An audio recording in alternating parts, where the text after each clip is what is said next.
रब ऐबन जा अंबार अथम परवाह जो यार ढकियो तो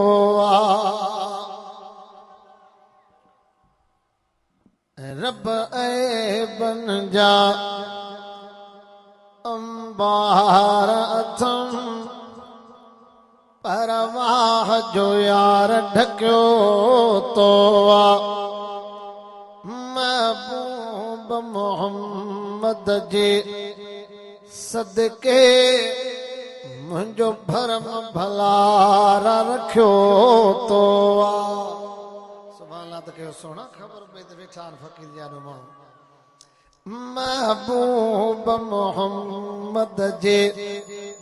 सदके मुंहिंजो भरम भलारा रखियो तो रब ऐबन जा अंबार अथम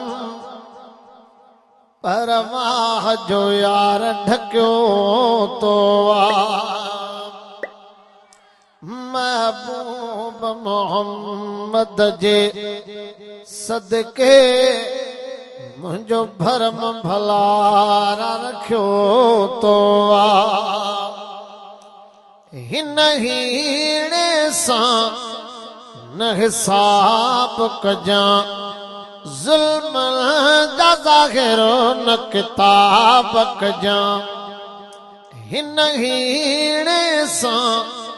न हिसाब कजां ज़ुल्म जा ज़ाहिर न किताब कजां महबूब जे ख़ातिर माफ़ कजां मुंहिंजो दफ़्तर दाता ॾिठो तो महबूब जे ख़ातिर माफ़ कजां मुंहिंजो दफ़्तर दाता ॾिठो तो रब ऐबन जा अंबार अथम परवाह जो यार ढकियो तो महबूब मोहम्मद जे सदके मुंहिंजो भरम भलारा रखियो तो हिक ग़लती छा ग़लतान कयम पंज ज़िंदगीअ सां तूफ़ान कयम हिक ग़लती छा ग़लतान कयम पंज ज़िंदगीअ सां तूफ़ान कयम तुंहिंजा पूरा न प्यारा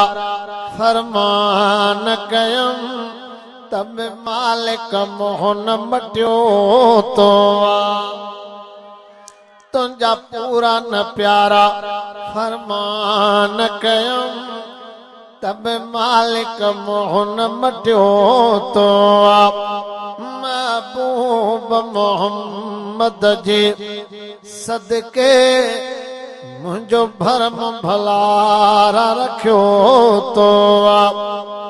रब ऐबन जा